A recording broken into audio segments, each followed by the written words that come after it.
শুধু জামাত 5,000-এর কম ভোটে হারছে এরকম আসনের সংখ্যা কত জানেন? 53টা। তাই নাকি পিনাকি স্যার? 53টা আসনে 5,000-এর কম ভোটে হারছে জামাত এনসিপি জোট। এত বড় মিথ্যা কথা আপনি কই পাইছেন? নির্বাচন কমিশনের তথ্য অনুযায়ী 5,000-এর কম ভোটে হার জিত হয়েছে মাত্র 22টি আসনে। আপনি 53টা আসন কোথায় পাইলেন? এবং এই 22টি আসনে কারা জয়ী হয়েছে এটা জানার পরে আপনি এবং আপনার যে বট বাহিনী আছে এরা তো লজ্জায় মুখ দেখাতে পারবে না। নির্বাচনের পরে যতগুলো গুজব ছড়াইছেন আপনি এবং এই জামাত এনসিপির বট বাহিনী, সবগুলোর প্রমাণ আজকে ফাঁস করে দিব, জনগণের কাছে দেখাই দিব আপনারা কি পরিমাণ গুজববাজ। ঠিক মধ্যে পড়ে গেছে এবং তাদের চোখে মুখে সেই আতঙ্কের ছাপটা স্পষ্ট হয়েছে। যখন সরকারের তরফ থেকে বলা হয়েছে যে পুলিশ হত্যাকাণ্ডের ব্যাপারেও তদন্ত হবে, তদন্তে যারা দোষী সাব্যস্ত হবে তাদের বিচার হবে, এই ব্যাপার এই মনোভাব সরকার যখন পরিষ্কার করে দিয়েছে, তখন জুলাই যোদ্ধারা অনেকেই কোনো রাগ ঢাক না করে সরকারের বিরুদ্ধে হুমকি দেওয়া শুরু করেছেন এবং সরকারের বিরুদ্ধে তারা আবার রাজপথে নামার আলটিমেটাম দিয়েও ফেলছে। গতকালকে নাহিদ ইসলাম এই ব্যাপারে একটা কথা বলেছেন এবং জুলাইকে কেন্দ্র করে বিভিন্ন পক্ষের বিভিন্ন রকমের বক্তব্য। ওই সময় জুলাই পরবর্তী সময়ে আগস্টের 5 তারিখের পরে বিভিন্ন শিল্প কলকারখানা পুড়িয়ে দেয়া, থানা পুড়িয়ে দেওয়ার যে রোমহর্ষক ঘটনাগুলো ঘটেছে সেগুলো আবার নতুন করে আলোচনা হচ্ছে। এতে করে কি শুধুমাত্র জুলাই যোদ্ধা নাকি উপদেষ্টাদেরও কেউ কেউ ফেঁসে যেতে পারেন, যার কারণে সবার চোখে মুখে একটা ভয়ের, একটা আতঙ্কের পরিস্থিতি তৈরি হয়েছে। এবং কিছুদিন আগেও এক টোকাই সমন্বয়ক হবিগঞ্জের মাহাদিনা কি ওই নিজেই কিন্তু ওসির সাথে বাকবিতণ্ডা করে ক্লিয়ারলি বলেছে আমরা এসআই অমুককে মেরেছিলাম, নাম উল্লেখ করে বলেছে। তার মানে চিন্তা করেন, সকল কিছু ভিডিও ফুটেজ আছে, তাদের স্বীকারোক্তি আছে, তাদেরকে ফাঁসিতে ঝোলানোর জন্য আর কি প্রয়োজন? তারা এখন ভয়ে কাঁপাকাঁপি শুরু করে দিয়েছে। বিএনপিও চালাক মাল। বিএনপি কেন এগুলো এখন শুরু করেছে? এরা বেশি বেফাস কথাবার্তা বলছে। বিএনপির কথা হচ্ছে বেফাস কথাবার্তা বলা বন্ধ করছি, পুলিশ হত্যার বিচার শুরু হয়ে গেলে তোমরা অটোমেটিক লটকে যাবা। এখন কি অটোমেটিক লটকাবা নাকি চুপ থাকবা? আমাদের 2024-এর যে জুলাই আগস্ট আন্দোলন, অভ্যুত্থান, গণ অভ্যুত্থান, বিপ্লব, যেভাবেই আপনি বর্ণনা করেন না কেন, সেই ঘটনায় দুইটা পক্ষ আক্রান্ত হওয়ার আলোচনা অনেকদিন থেকেই চলছে। বিগত 1.5 বছর ধরে যে আলোচনাটা চলছে, ছাত্র জনতা যেমন আক্রান্ত হয়েছে, অপর পক্ষে পুলিশও আক্রান্ত হয়েছে এবং অনেকে দাবি করেন ছাত্র জনতা যতটা না মানে নিহত হয়েছে তার চাইতে অনেক বেশি পুলিশ সদস্য নিহত হয়েছে এবং বাংলাদেশে 400-র বেশি থানা পুড়িয়ে দেওয়ার ঘটনাও ঘটেছে। কিন্তু প্রফেসর ইউনূস সরকার একটা ইন্ডেমনিটি দিয়েছে। সেই ইন্ডেমনিটিটা কি? আগস্টের 31 তারিখ পর্যন্ত, যে 5 আগস্ট শেখ হাসিনার পতন হলো, সেই 5 আগস্ট পর্যন্ত না, আগস্টের 31 তারিখ পর্যন্ত যা কিছু হয়েছে তার জন্য কোনো মামলা করা যাবে না, কোনো অভিযোগ করা যাবে না, কোনো কিছু করা যাবে না, কারো বিরুদ্ধে কোনো ধরনের কোনো কথা বলা যাবে না। এবং পুলিশের যে হত্যাকাণ্ড সেই ব্যাপারেও প্রফেসর ইউনূস সরকার কোনো ধরনের কোনো কথা বলেনি। পুলিশ হত্যাকাণ্ডের ব্যাপারে তারা তদন্তও করেনি, কোনো ভূমিকা তারা পালন করবে না, এটা তারা পরিষ্কার বলেই দিয়েছে। কিন্তু সরকার পরিবর্তনের পরে দৃশ্যপট যখন চেঞ্জ হয়েছে, তখন আমার মনে হয় যে বেশিরভাগ জুলাই যোদ্ধারা একটা আতঙ্কের মধ্যে পড়ে গেছে এবং তাদের চোখে মুখে সেই আতঙ্কের ছাপটা স্পষ্ট হয়েছে। যখন সরকারের তরফ থেকে বলা হয়েছে যে পুলিশ হত্যাকাণ্ডের ব্যাপারেও তদন্ত হবে, তদন্তে যারা দোষী সাব্যস্ত হবে তাদের বিচার হবে, এই ব্যাপার এই মনোভাব সরকার যখন পরিষ্কার করে দিয়েছে, তখন জুলাই যোদ্ধারা অনেকেই কোনো রাগ ঢাক না করে সরকারের বিরুদ্ধে হুমকি দেওয়া শুরু করেছেন এবং সরকারের বিরুদ্ধে তারা আবার রাজপথে নামার আলটিমেটাম দিয়েও ফেলছে। গতকালকে নাহিদ ইসলাম এই ব্যাপারে একটা কথা বলেছেন এবং জুলাইকে কেন্দ্র করে বিভিন্ন পক্ষের বিভিন্ন রকমের বক্তব্য। ওই সময় জুলাই পরবর্তী সময়ে আগস্টের 5 তারিখের পরে বিভিন্ন শিল্প কলকারখানা পুড়িয়ে দেয়া, থানা পুড়িয়ে দেওয়ার যে রোমহর্ষক ঘটনাগুলো ঘটেছে সেগুলো আবার নতুন করে আলোচনা হচ্ছে। এতে করে কি শুধুমাত্র জুলাই যোদ্ধা নাকি উপদেষ্টাদেরও কেউ কেউ ফেঁসে যেতে পারেন, যার কারণে সবার চোখে মুখে একটা ভয়ের, একটা আতঙ্কের পরিস্থিতি তৈরি হয়েছে।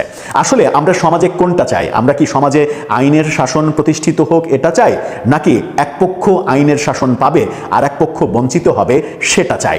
বৈষম্য মুক্ত যে সমাজ গড়তে আমরা চেয়েছি, সেই সমাজ গড়তে হলে আইনের যথাযথ প্রয়োগ সবার ক্ষেত্রেই সমানভাবে হতে হবে এবং সেটা যদি হতে হয়, যারা পুলিশ আক্রান্ত হয়েছে, পুলিশ যারা মৃত্যুবরণ করেছে, তাদেরও বিচার পাওয়ার অধিকার রয়েছে। এটা একটা বড় দাবি ছিল প্রফেসর ইউনূস সরকারের আমলে, কিন্তু সেই দাবিকে তারা কর্ণপাত করেনি, তারা তাদের মতো করে সিদ্ধান্ত নিয়েছে। বর্তমান সরকারের আমলে এসে গণেশটা উল্টে গেল। গণেশটা যখন উল্টে গেল তখন কি বলছেন নাহিদ ইসলাম? 5 আগস্ট পরবর্তী সময়ে কোন কোন রোমহর্ষক ঘটনা ঘটেছে, আসিফ নজরুলের আগের কথা এখনকার কথার পার্থক্যে আমরা কি বুঝতে পারছি, ফরহাদ মজারদের আগের কথা এখনকার কথার পার্থক্য দেখে আমরা কি বুঝতে পারছি, আদতে আমাদের বৈষম্য বিরোধী সরকার প্রফেসর ইউনূস সরকার 1.5 বছরে আমাদের কি একটা ভালো বাংলাদেশ উপহার দিতে পেরেছে, নাকি আমরা বহু বছর পিছিয়ে গেছি? চলুন একটু আলোচনা করে দেখি, বোঝার চেষ্টা করি জুলাই যোদ্ধাদের চোখে মুখে আতঙ্কের মূল কারণটা কি। থাকবেন হত্যার বিচার হবে, তদন্ত হবে, এই ঘোষণা যখন সরকারের পক্ষ থেকে এসেছে তখন একটা আতঙ্ক তৈরি হয়েছে। আমরা কিছুদিন আগে দেখলাম হবিগঞ্জে স্বঘোষিত জুলাই যোদ্ধা মাহাদি তিনি বলছেন আমি সেই যে এসআই সন্তোষকে পুড়িয়ে মেরেছি, থানা জ্বালিয়ে দিয়েছি। আমরা দেখেছি যে বৈষম্যবিরোধী আন্দোলনের এক নেতা, সম্ভবত তার নাম হাসিব, তিনি টেলিভিশন টক শোতে ওপেন বলেছিলেন আমরা যদি পুলিশকে না মারতাম, আমরা যদি থানা জ্বালিয়ে না দিতাম, আমরা যদি মেট্রো রেলে আগুন না দিতাম, তাহলে এই বিপ্লব এত দ্রুত মানে সফল হতো না। অর্থাৎ প্রচুর স্বীকারোক্তি, এরকম প্রচুর স্বীকারোক্তি রয়েছে। যখন এরকম স্বীকারোক্তি রয়েছে তখন নতুন সরকার সিদ্ধান্ত নিয়েছে পুলিশ হত্যাকাণ্ডের তদন্তের। এতে করে অনেকের ফেঁসে যাওয়ার সম্ভাবনা রয়েছে। বিশেষ করে 5 আগস্ট থেকে পরবর্তী সময়ে 31 আগস্ট পর্যন্ত সারা দেশে যে ঘটনাগুলো ঘটেছে তার জন্য অনেক জুলাই যোদ্ধা যেমন ফেঁসে যেতে পারেন, তেমনি অনেক উপদেষ্টাও ফেঁসে যেতে পারেন, এই আলোচনা রয়েছে। গতকালকে আমরা নাহিদ ইসলামকে বলতে শুনেছি যে শুনছি পুলিশ হত্যার নাকি বিচার হবে। যদি মানে জুলাই আন্দোলনের স্পিরিটের বাইরে যে সরকার কোনো কিছু করতে চায়, যদি এই ধরনের সিদ্ধান্ত সরকার নিতে চায় যেটা মীমাংসিত, তিনি তার ভাষায় যেটা মীমাংসিত বিষয়, অর্থাৎ প্রফেসর ইউনূস ওই যে ইন্ডেমনিটি দিয়েছেন সেটাকে তিনি বলছেন মীমাংসিত বিষয়। তিনি বলছেন যেটা মীমাংসিত বিষয় সেটা নিয়ে যদি আবার নাড়াচাড়া করতে চায় এই সরকার, তাহলে আমরা রাজপথে নামতে বাধ্য হব। অর্থাৎ সরকারকে একটা আলটিমেটাম তিনি দিয়ে দিচ্ছেন যে পুলিশ হত্যার বিচার করা যাবে না। তাতে করে কি হবে? তাতে করে নাহিদ ইসলামের কাছের মানুষজন অনেকেই যারা এই স্বীকারোক্তিগুলো দিয়েছেন, নাহিদ ইসলাম এই কাজ নিশ্চয়ই করেননি, কিংবা তাদের প্রথম সারির নেতারা এই কাজ করেননি, কিন্তু করেছেন তো, কেউ না কেউ তো করেছে, কেউ না কেউ করেছে। এতে করে নাহিদ ইসলামের আতঙ্কিত হওয়ার কারণটা অন্তত আমরা বুঝতে পারি না। তাহলে কি ওই যারা ইতিমধ্যেই স্বীকারোক্তি দিয়ে দিয়েছে তাদেরকে তিনি সেভ করতে চান? তিনি কি চান না যে এই দেশে আইনের যে মানে প্রয়োগ, সেই প্রয়োগ সমভাবে হোক? তিনি সরকারকে আলটিমেটাম দিলেন যে তারা আন্দোলনে নামবেন যদি পুলিশ হত্যাকাণ্ডের বিচার হয়। 5 আগস্টের পরের যে ঘটনাগুলো, তার একটা ঘটনা আপনাদেরকে বলি শুধু, আপনারা একটু ফিরে যান নভেম্বর 1 তারিখ বিডি নিউজ 24-এর যে খবর, সেই খবরে একটু ফিরে যান। সেই খবরে আমরা কি দেখছি? প্রথম শিরোনামটা দেখুন, গাজী টায়ার কারখানা আগুন ধরিয়ে দেয় দুর্বৃত্তরা, নিখোঁজ 182 ব্যক্তির তালিকা যাচাইয়ে পুলিশকে চিঠি। 182 জনকে পুড়িয়ে মারা হয়েছে গাজী টায়ারে, একটা ফ্যাক্টরিতে, শুধুমাত্র একটা ফ্যাক্টরিতে। এই ঘটনা যখন ঘটেছে তখন আরেকটা শিরোনাম দেখুন বিডি নিউজ 24-এর, তারা বলছে গাজী টায়ার্সে আগুন, প্রতিবেদনেও নিখোঁজ 182, ধামাচাপার অভিযোগ। অর্থাৎ সেই ঘটনা ধামাচাপা দেওয়ার চেষ্টা করা হয়েছে। এই যে 182 জন শ্রমিক আগুনে পুড়ে মরল, তাদেরকে পুড়িয়ে মারা হলো, এর বিচার কি সেই শ্রমিকের পরিবারগুলো চাইবার অধিকার রাখে না?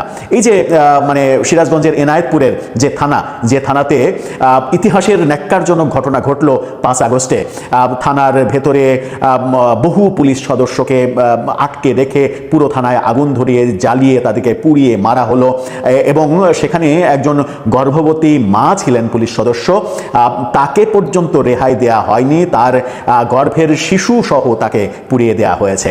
সেই ঘটনার কি বিচার হওয়া উচিত নয়? এই ঘটনা যারা করেছে তাদের কি এই সমাজে আপনি সেফ এক্সিট দেবেন কিংবা সেফ লিভিং একটা পরিবেশ দেবেন? সেই বিতর্ক অনেক দিন থেকেই ছিল। কিন্তু নাহিদ ইসলামরা বলছেন যে এগুলো যদি সরকার করতে চায়, সরকারের বিরুদ্ধে তীব্র আন্দোলন করা হবে, রাজপথে নামবে। যেটা ভালো তারা মনে করবেন সেটা তারা করবেন, কিন্তু মানবিক দিক ভাবলে কোনটা ভাবা উচিত সেটাও একটু বিনয়ের সঙ্গে বলা তাদেরকে, একটু ভেবে দেখবেন যে বিচার পাবার অধিকার যদি সবার না থাকে, বিচারহীনতার সংস্কৃতি যদি আপনিও অব্যাহত রাখতে চান, তাহলে আপনার কি অধিকার আছে কিংবা থাকে শেখ হাসিনা সরকারকে ফ্যাসিস্ট বলার? জুলাই আন্দোলনের অন্যতম পরামর্শক কিংবা পেছনের মেধা দানকারী ব্যক্তি হিসেবে পরিচিত ফরহাদ মজার, তাকে নিয়ে একটা ফটোকার্ড খুব ভাইরাল হয়েছে। সেই ফটোকার্ডে তার 2 সময়ের 2টা বক্তব্য এসেছে। সেই 2 সময়ের বক্তব্য কি? 24 আগস্ট 2024 একটা বক্তব্য দিয়েছিলেন, 14 ফেব্রুয়ারি 2026 2026-এ আর একটা বক্তব্য দিয়েছেন। সেই ফটোকার্ডটা দেখে নিন। সেখানে তিনি 24শে আগস্ট 2024-এ বলেছিলেন দেশকে ইউরোপ বানাতে 5 বছর লাগবে না, অর্থাৎ প্রফেসর ইউনূস সরকারের আমলেই দেশ ইউরোপ হয়ে যাবে। আবার একই ফটোকার্ডে দেখেন যে তিনি 2026-এর 14ই ফেব্রুয়ারি এসে বলছেন ইউনূসের কারণে দেশ 50 বছর পেছনে গেছে।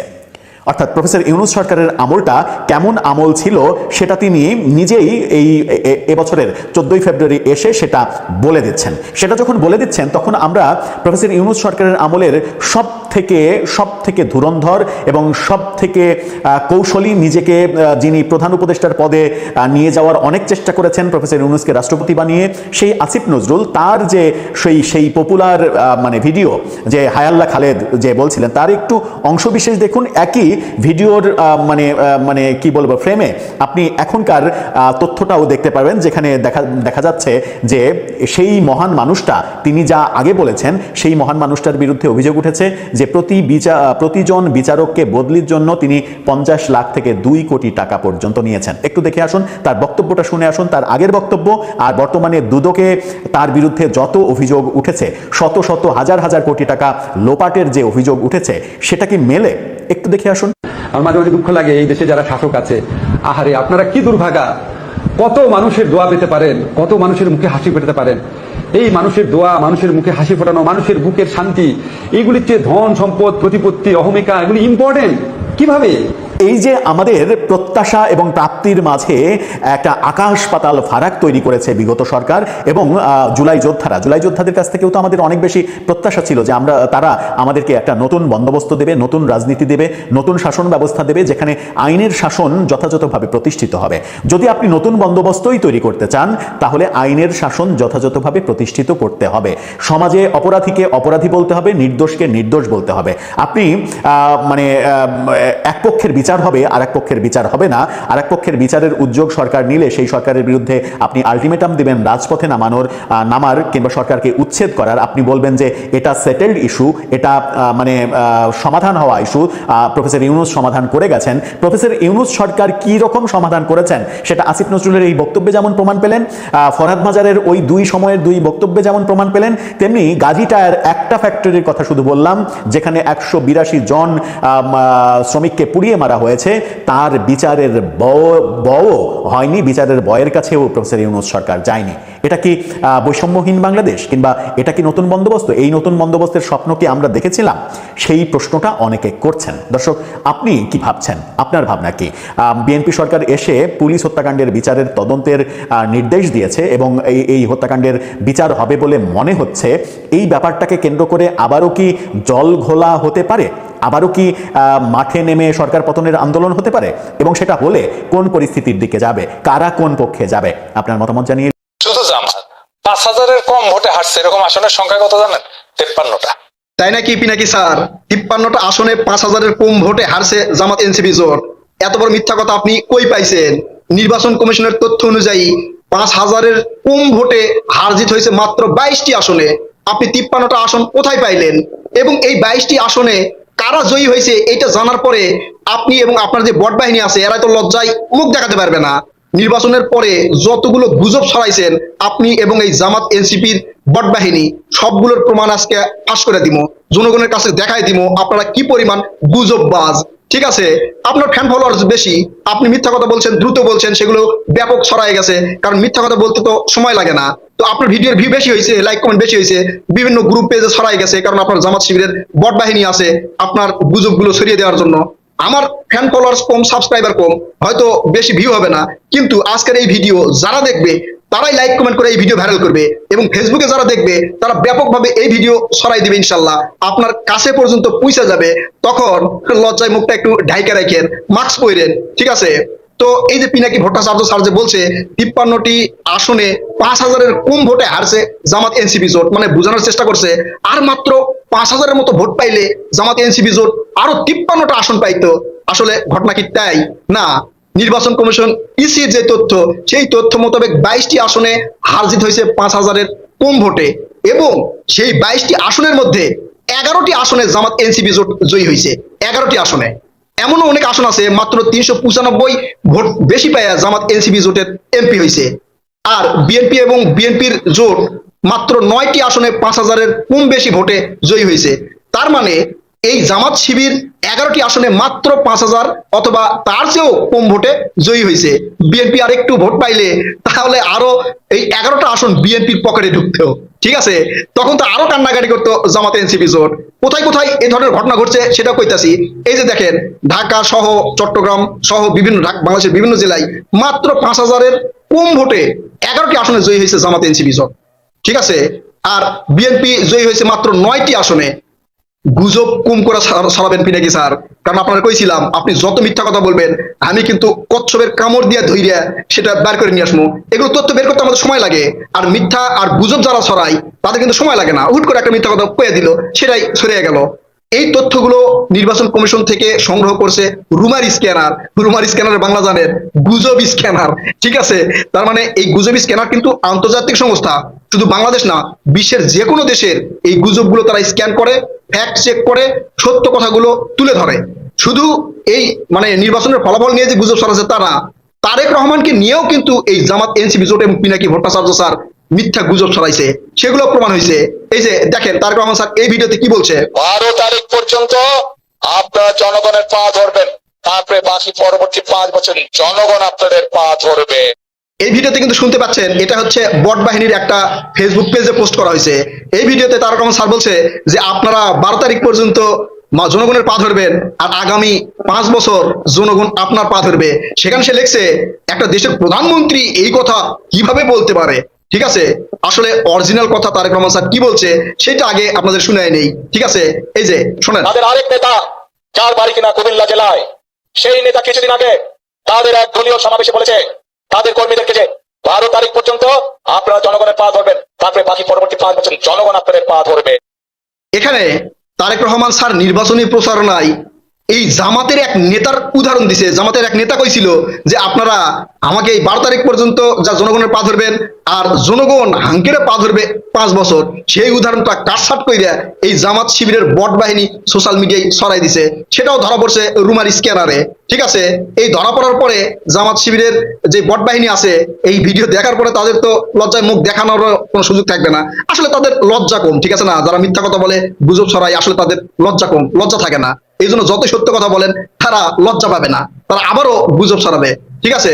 শুধু তাই নয়, এই যে দেখেন এখানে এই যে ধর্মমন্ত্রী যিনি হয়েছে বিএনপির পক্ষ থেকে ধর্মমন্ত্রী, তারা গুজব ছড়াইছে এরা নাকি নাচতেছে, অর্থাৎ ধর্মমন্ত্রী নাকি বিএনপির একটা কার্যালয়ে নাচতেছে।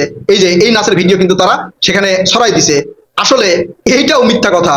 অন্য একটা ব্যক্তির ভিডিও তারা ভাইরাল করে বলতেছে যে এটা ধর্মমন্ত্রীর নাচ। এই যে দেখেন এই ভিডিওতে এটাও রুমার স্ক্যানার ফাঁস করে দিছে, তারা প্রমাণ করে দিছে যে না, এটা হচ্ছে সোনারগাঁও আসনে বিএনপির প্রার্থী বিজয় হওয়ার পরে তারা আনন্দ উল্লাস করতেছে, সেখানে ধর্মমন্ত্রী ছিলই না। আরেকজনের ভিডিও ছড়ায় বলতেছে ধর্মমন্ত্রী, এবং লেখছে যে একটা দেশের ধর্মমন্ত্রী যদি গানের তালে তালে নাচ করে তাহলে বাংলাদেশের ধর্মমন্ত্রী হিসাবে সে কি কি করবে চিন্তা করেন।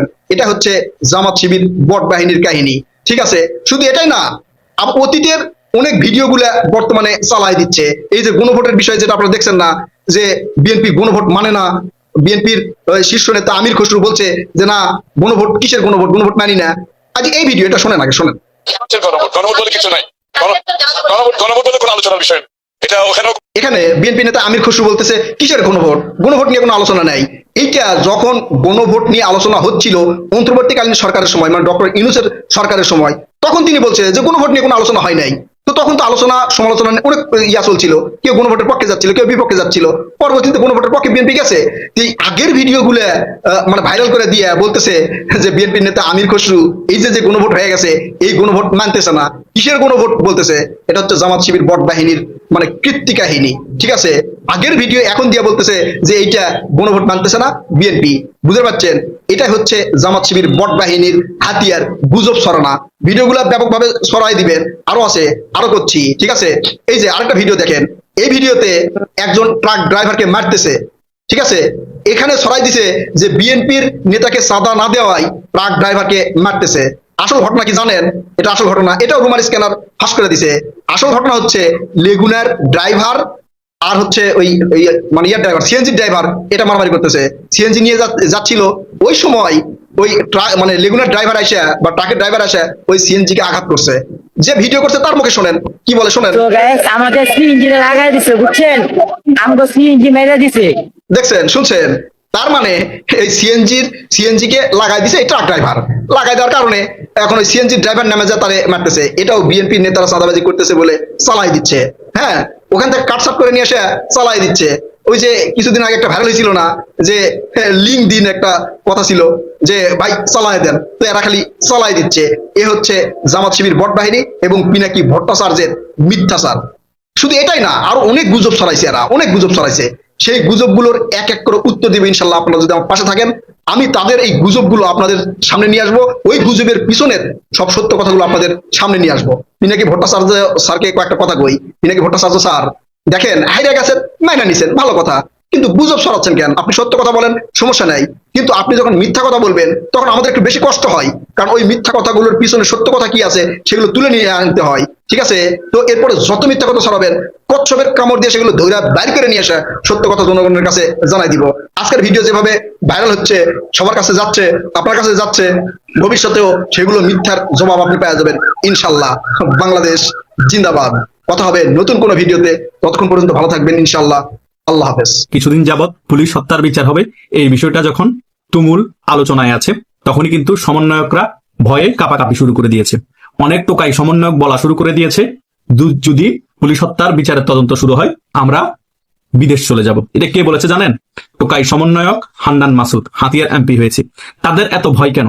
ভয়ের কারণ হচ্ছে তারা যে জঙ্গি হামলা করে পুলিশ হত্যা করেছে, সকল কিছু ভিডিও ফুটেজ আছে, সকল কিছুর প্রুফ আছে, সেগুলা উত্থাপন হলেই মাত্র তাদের ফাঁসি মোটামুটি কনফার্ম হয়ে যাবে। শুধু তাই নয়, তাদের এক সমন্বয়ক হাসিবুর রহমান 5 আগস্টের পরবর্তী সময় সে সংবাদ মাধ্যমে সে অনিয়ারে স্বীকার গিয়েছে, আমরা যদি পুলিশ হত্যা না করতাম, মানুষ না মারতাম এবং সরকারি অবকাঠামো আগুন দিয়ে জ্বালিয়ে পুড়িয়ে ছাই করে না দিতাম, থানা জ্বালিয়ে পুড়িয়ে ছাই করে না দিতাম, তাহলে কিন্তু এই বিপ্লব বা এই গণ অভ্যুত্থান সফল হতো না। এবং কিছুদিন আগেও এক টোকাই সমন্বয়ক হবিগঞ্জের মাহাদিনা কি ওই নিজেই কিন্তু ওসির সাথে বাকবিতণ্ডা করে ক্লিয়ারলি বলেছে আমরা এসআই অমুককে মেরেছিলাম, নাম উল্লেখ করে বলেছে। তার মানে চিন্তা করেন, সকল কিছু ভিডিও ফুটেজ আছে, তাদের স্বীকারোক্তি আছে, তাদেরকে ফাঁসিতে ঝুলানোর জন্য আর কি প্রয়োজন? তারা এখন ভয়ে কাঁপাকাঁপি শুরু করে দিয়েছে। বিএনপিও চালাক মাল। বিএনপি কেন এগুলো এখন শুরু করেছে? এরা বেশি বেফাস কথাবার্তা বলছে। বিএনপির কথা হচ্ছে বেফাস কথাবার্তা বলা বন্ধ করছি, পুলিশ হত্যার বিচার শুরু হয়ে গেলে তোমরা অটোমেটিক লটকায় যাবা। এখন কি অটোমেটিক লটকাবা নাকি চুপ থাকবা? আমাদের পিছনে থেকে আমাদের দালালি করবা। হয়তো আমাদের দালালি করো, না হয় পুলিশ হত্যার বিচারের সকল কিছু তদন্ত নতুন করে করে তোমাদেরকে লটকাই দিব। এতদিন বিএনপি কে এই সকল টোকাইরা ব্ল্যাকমেল করেছিল, এখন বিএনপি ক্ষমতায় আসার পরে বিএনপি ব্ল্যাকমেল করা শুরু হয়ে গিয়েছে। আমি আপনাদেরকে বলে দিচ্ছি, বিএনপি এ সকল টোকাই সমন্বয়কদেরকে ফাঁসিতে লটকাক বা না লটকাক, আওয়ামী লীগ পরিস্থিতি ভালো হলে কিন্তু এই সকল টোকাই সমন্বয়কদেরকে ফাঁসিতে লটকাবে না, জনগণের আদালতে শাহবাগে ঝুলিয়ে রাখবে। এখনো কিন্তু আমরা 27 জনের নাম শুনতে পাচ্ছি, টোকাই 27 জন সমন্বয়কের নাম লিস্ট হচ্ছে। পুলিশ হত্যার বিচার শুরু হলে এদেরকে জিজ্ঞাসাবাদ করা হবে, তদন্ত করা হবে। এই 27 জন লটকা যেতে পারে। এর মধ্যে পেটলা নাহিদ আছে, এর মধ্যে হাসনাত আব্দুল্লাহ আছে, সার্ভিস আলম আছে, এ হান্নান মাসুদ আছে, আরো যারা প্রভাবশালী সমন্বয়ক ছিল সকলের নামই আছে। তারা হয়তোবা এই ভয়ে এখন আস্তে আস্তে বিদেশ পালিয়ে যেতেও পারে, কারণ হান্নান মাসুদ বলেই দিয়েছে তদন্ত শুরু হলে আমরা বিদেশ চলে যাব। তার মানে তদন্ত শুরু হওয়ার আগে তোমরা বিদেশ চলে যাবে, এমপিটাই বুঝতে যাচ্ছে। কিসের এমপি তোমরা? কথা বুঝো নাই? তোমরা যে 6 জন এমপি হয়েছো, 6 জন এমপি কে বিএনপি তদন্ত শুরু হওয়ার পরে কিন্তু লটকায় ফেলবে যদি বিএনপি চাই। 1-2 সারা বাংলাদেশের মুক্তিযুদ্ধের পক্ষে শক্তি আওয়ামী লীগের সমর্থন থাকবে বিএনপির উপর। তার মানে বিএনপি জনসমর্থন 40% হলে যদি আওয়ামী লীগের 40% ধরো 80%, তো 80% মানুষের যখন সমর্থন থাকবে একটা সরকারের প্রতি, তাহলে তোমাদের মধ্যে 6 জন টোকাই সমন্বয়কে ঝুলাইতে কতক্ষণ? তোমাদেরকে ঝুলানো লাগবে না, শুধু প্রুফ সহ জনগণের কাছে ছেড়ে দিলে জনগণ ধরে ধরে নিয়ে মেরে মেরে শাহবাগের চত্বরে তোমাদেরকে টাঙ্গিয়ে রাখবে। তোমাদের তো ফাঁসি এমনি কনফার্ম, ফাঁসি ছাড়াও তোমাদের গণদোলাই দিয়ে মেরে ফেলো কনফার্ম, হয়তো আজকে না হয় কালকে। বিদেশ পালিয়ে যাওয়া তোমাদের সুযোগ নেই যদি বিএনপি সমঝোতা করে তোমাদেরকে বিদেশ পালিয়ে যেতে সাহায্য না করে। তোমরা যদি মুসলেখা দিয়ে আর রাজনীতি কখনো করবো না, বিএনপি নেতাদের সাথে যাবে আদিবি করেছো ওগুলোর জন্য মাপ চেয়ে বিদেশ পালিয়ে যেতে চাও, তাহলে হয়তো বা বিএনপি তোমাদের ক্ষমা করলেও করে দিতে পারে। বা যদি চুপচাপ থেকে বিএনপির দালালি করো, কোনো বেফাস মন্তব্য না করো, তবুও বিএনপি মাপ করলেও করে দিতে পারে পুলিশ হত্যার বিচারে তদন্ত না করে। এখন তোমরা কি করবা? তোমরা নিজেরাই ডিসাইড করতে হবে। এখন আমার একটা মনের মধ্যে খটকা লাগছে, বিএনপি কি পুলিশ হত্যার বিচারের কথা বলে এদেরকে ভয় দেখাচ্ছে নাকি আদৌ বিচার করবে? টুইন পলিটিক্স করছে মনে হচ্ছে। হয়তোবা মনে হচ্ছে সত্যি সত্যি বিচার করবে, এদেরকে লটকাই দিবে, আর না হলে ভয় দেখানোর জন্য এরা যাতে বিএনপির দালালি করে চুপচাপ থাকে, বেফাস কথাবার্তা না বলে, একেবারে বিএনপিকে সমর্থন করে, সেই কারণে ভয় দেখায়, ব্ল্যাকমেল করে তাদেরকে রাখার জন্য বিএনপি এই পুলিশ হত্যার বিচারের ব্যাপারটা চারিদিকে ছড়িয়ে দিয়েছে। যেভাবে করে শেখ হাসিনা এরশাদকে ভয় দেখাতো বিচারের নাম করে, এরশাদকে বিভিন্ন বিষয়ে চুপ করে ফেলতো, সেম ভাবে এখন বিএনপি হয়তো সেম পলিসি অ্যাপ্লাই করতেছে এই টোকাই সমন্বয়কদের বিরুদ্ধে। কারণ বিএনপি ভালো করে জানে এই টোকাই সমন্বয়করা দেশে জঙ্গি হামলা করেছে, পুলিশ হত্যা করেছে, রাষ্ট্রদ্রোহিতার কাজ করেছে, সংবিধান লঙ্ঘন করেছে, বিভিন্ন রকম অপকর্ম করেছে। যে কোনো মুহূর্তে যে কোনো বিষয় দিয়ে এদেরকে লটকা দিতে পারি। এরা এই জিনিসটা হয়তো ভুলে গিয়েছিল, সেই কারণে জিনিসটাকে রিয়েলাইজ করিয়ে দেওয়ার জন্য বিএনপি এখন এই বিষয়গুলোকে সামনে নিয়ে আসছে। কিছুদিন পরে দেখবেন জামাত ইসলামীকেও কিছু বিষয় সামনে নিয়ে এসে লটকিয়ে দেওয়ার জন্য বিএনপি আরেকটা প্ল্যান করবে, যাতে জামাত ইসলামী একেবারে বিএনপিকে বিরোধী দলে থাকলো কোনো ব্যাপার কথাবার্তা না বলে চোখ বন্ধ করে সমর্থন করে। বিএনপি, এনসিপি এবং এই জামাত শিবির সবাই একত্রিত হয়ে সিস্টেমেটিক ভাবে দেশ চালাবে, আওয়ামী লীগকে কোণঠাসা করবে। সেই বিষয় নিয়ে বিএনপি আগাচ্ছে। যতই আমরা মনে করি বিএনপি আওয়ামী লীগের জন্য অনেক ভালো, হ্যাঁ অন্তত মন্দের ভালো, কিন্তু এটা মাথায় রাখতে হবে আওয়ামী লীগের মেইন প্রতিদ্বন্দ্বী হচ্ছে বিএনপি। বিএনপি কখনোই চাইবে না আওয়ামী লীগ রাজনীতিতে খুব শক্তিশালী ভাবে ফিরে আসুক, আগের মতো প্রভাব বিস্তার করুক সারা বাংলাদেশে, এবং আগামী নির্বাচনে শক্তিশালী রাজনৈতিক দল হিসেবে নির্বাচনে অংশগ্রহণ করুক এবং আওয়ামী লীগ আবার ক্ষমতা আসুক। কখনো চাইবে না। বিএনপি আওয়ামী লীগকেও দমন নিপীড়ন করে রাখতে চাইবে, জামাত ইসলামীকেও ভয়ে রাখতে চাইবে এবং এনসিপিকে হাতের মুঠোয় রাখতে চাইবে। এটাই হচ্ছে বিএনপির আগামী এজেন্ডা, এবং শেষ পর্যন্ত হয়তোবা জামাত, বিএনপি এবং এনসিপি একত্রিত হয়ে দেশটা পরিচালনা করতে পারে, হয়তোবা ওপেনলি বা হিডেনলি। তাদের মেইন সবারই এজেন্ডা থাকবে আওয়ামী লীগকে ঠেকাও। কথা বুঝতে পেরেছেন? হয়তোবা বিএনপি সরকার চাপে পড়ে আওয়ামী লীগের কার্যক্রম নিষেধাজ্ঞা তুলে নিতে পারে, আওয়ামী লীগ হালকা হালকা করে রাজনীতি ফিরে আসতে পারে, কিন্তু আন্দোলন সংগ্রাম করে রেজিম চেঞ্জ করে দেওয়ার জন্য যে শক্তি সঞ্চয় করা প্রয়োজন সেটা বিএনপি, জামাত, এনসিপি একজোট হয়ে করতে দিবে না। সেই লক্ষ্যে বিএনপি আগাচ্ছে। সেই কারণে এনসিপি কে ভয় দেখিয়ে চুপ করাচ্ছে, জামাত ইসলামীকেও কয়দিন পর ভয় দেখিয়ে চুপ করাবে। চুপ করায় সকলে একত্রিত হয়ে গিয়ে একই এজেন্ডায় কাজ করবে, আওয়ামী লীগ ঠেকাও। আওয়ামী লীগ যাতে মাঠে নামতে না পারে এমনি রাজনৈতিক কার্যক্রম সচল করে দিব, কিন্তু ক্ষমতা আসার জন্য যে শক্তি সঞ্চয় করতে হয় এবং প্রত্যেকটা জায়গায় যেভাবে নির্বাচন করার জন্য তাদের সংগঠিত হতে হয় সেভাবে যাতে করতে না পারে, আগামী নির্বাচনও যাতে আওয়ামী লীগ ক্ষমতায় আসতে না পারে, যাতে 20-30টা বা 50টা আসন বেশি না পায়, সেভাবেই করে আওয়ামী লীগকে কোণঠাসা করে রাখতে হবে, যাতে বিএনপি আবার ক্ষমতায় আসে, জামাত বিরোধী দলে থাকে, এনসিপি বিরোধী দলে থাকে। এইভাবেই কিন্তু বিএনপি আগাচ্ছে। এনসিপি কে বোঝানোর চেষ্টা করছে এই সকল ভয় দেখিয়ে ফাঁসিতে ঝুলাবে, এই করবে সেই করবে। আমার ব্যক্তিগত অভিমত এগুলা হয়তোবা বিএনপির একটা ট্যাকটিসও হতে পারে। এখন কোনটা বিএনপি চিন্তা করছে একমাত্র বিএনপির প্রধানমন্ত্রীর উপদেষ্টা যারা আছে তারাই ভালো জানে, তারেক জিয়ার উপদেষ্টা অনেক যারা তারা অনেক বিজ্ঞ, তারা কোন পলিসিতে আগাচ্ছে সেটা তারাই ভালো জানে। আমরা আমাদের মতামতগুলো আপনাদের কাছে জাস্ট তুলে ধরছি যে এটা হলে এটা করছে এজন্য, যাতে আপনারা ব্যাপারগুলো ক্লিয়ারলি বুঝতে পারেন। তাই আমি এই ভিডিওতে সকল বিষয় তুলে ধরার চেষ্টা করেছি যে কেন এদেরকে লটকানোর ব্যাপারগুলা সামনে চলে আসছে, এদেরকে কেন লটকাতে যাচ্ছে, নাকি ভয় দেখাচ্ছে, কি জন্য ভয় দেখাচ্ছে, আগামীতে আওয়ামী লীগের সাথে কি হতে পারে, বিএনপি, জামাত, এনসিপি সকলে একত্রিত হয়ে আগামীতে আওয়ামী লীগকে কোণঠাসা করে রাখবে কিনা। আশা করছি এই ভিডিওতে মোটামুটি পুঙ্খানুপুঙ্খানু ব্যাপার যেগুলো আছে আপনাদের মনে প্রশ্ন ছিল সকল বিষয় আপনারা ক্লিয়ার হয়ে গিয়েছেন। তবুও যদি মনে কোনো প্রশ্ন থেকে থাকে সেই সকল বিষয় যাদের সাথে আমার যোগাযোগ হোয়াটসঅ্যাপ এবং মেসেঞ্জারে সেখানে আমাকে জিজ্ঞেস করতে পারেন, আমি সেখানে উত্তর দিব। তা না হলে কমেন্ট বক্স খোলা আছে, কমেন্ট বক্সে কমেন্ট করতে পারেন। ধন্যবাদ সকলকে।